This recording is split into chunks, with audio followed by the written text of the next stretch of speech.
Okay, so this is a picture of me when I was 6 or 7 years old. And I'm riding a very 70s looking bike, and that's because it was the 70s. It's 1975 to be exact. Two really profound things happened to me in 1975.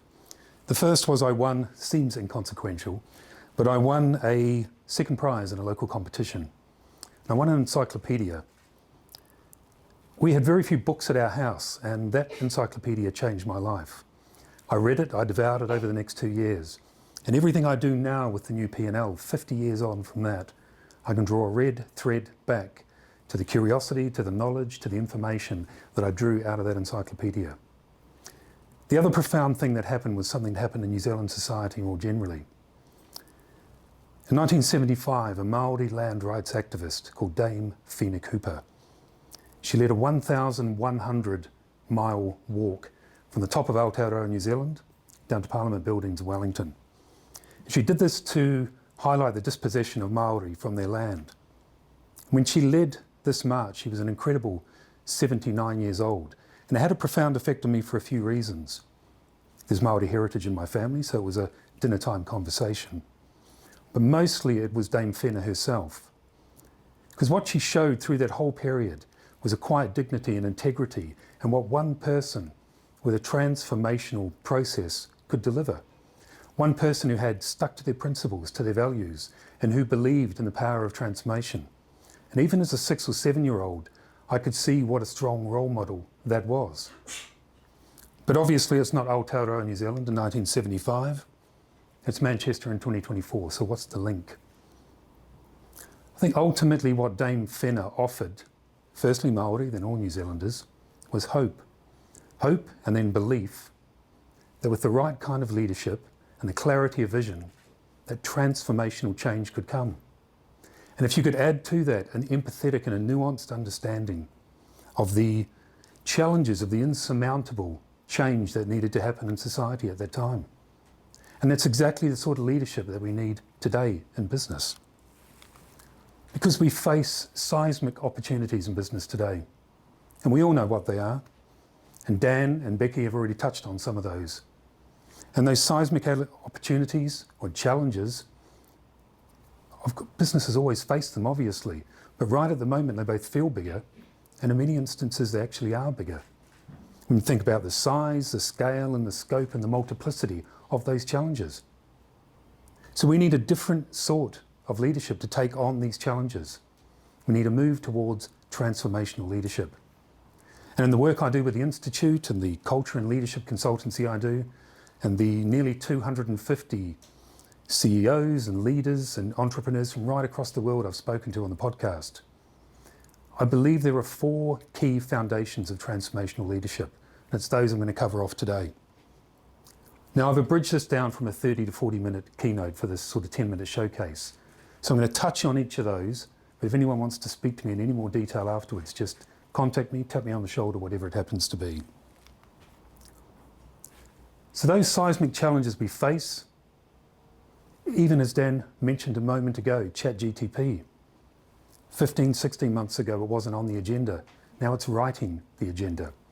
And that's a demonstration of the speed and the size of the changes we're facing.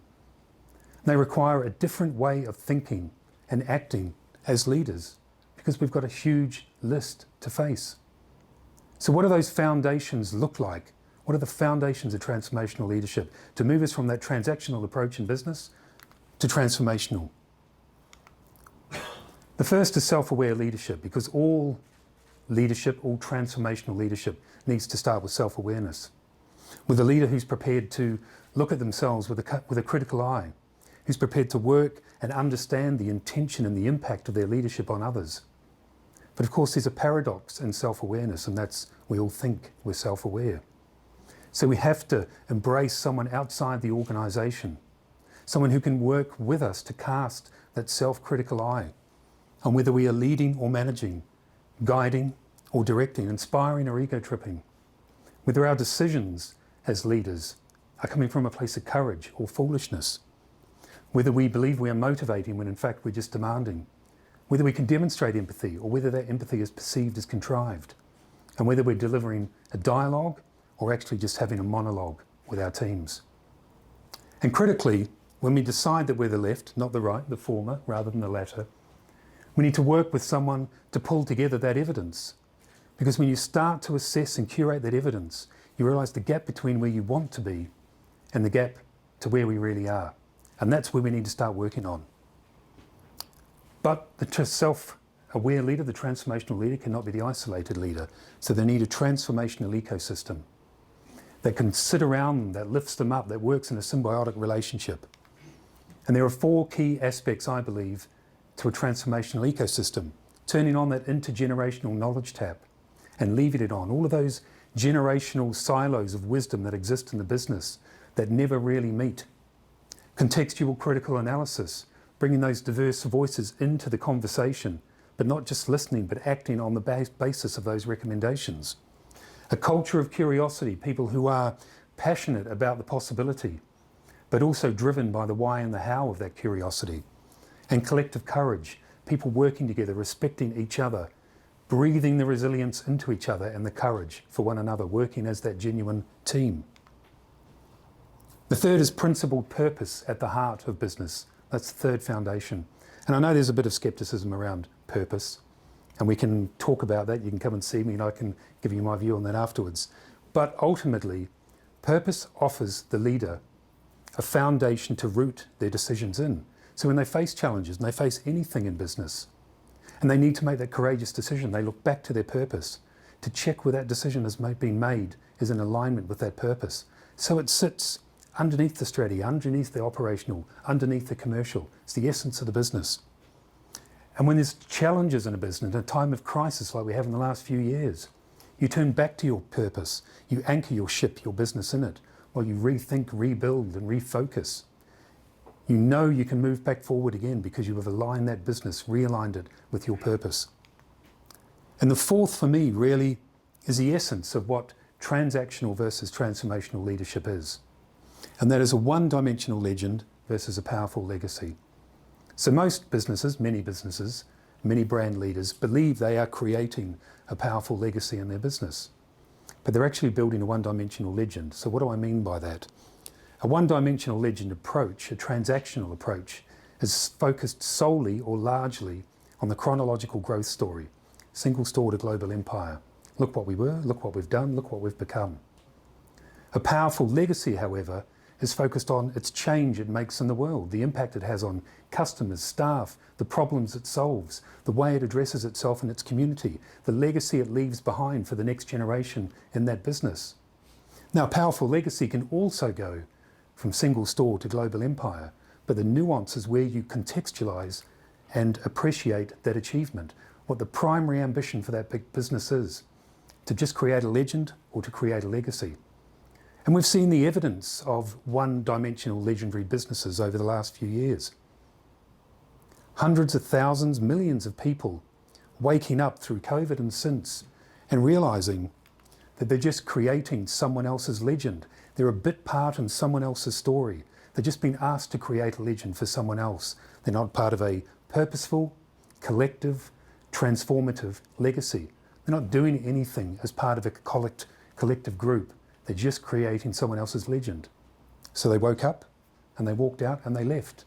And whether you agree with the terms, great resignation, quiet quitting and all of those sorts of things, it's undeniable that millions of people woke up over the last few years and realised that their job was nothing more than a job. There was no purpose and they weren't creating a legacy. There's a term in New Zealand and Maori community called whakapapa, and that means the heritage of that tribe.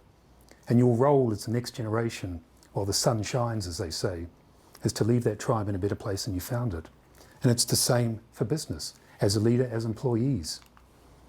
So just to summarise as we wind up, self-aware leadership, transformational ecosystem, principled purpose, and a powerful legacy. The four foundations. But it all starts with you, everyone in this room first. The power, the possibility, and the responsibility lies with all of us to start that journey, not wait for someone else to do it for us. Because to go back to Dame Fenner's observation right at the beginning of this, the hope, the belief, and the vision. The majority of people in every business in this room and further afield have a majority of employees who are looking to you for that hope, who are turning to you with a desire for that vision and who want to believe that you're creating a legacy together for your business, a transformational leader and a transformational legacy. Thank you very much.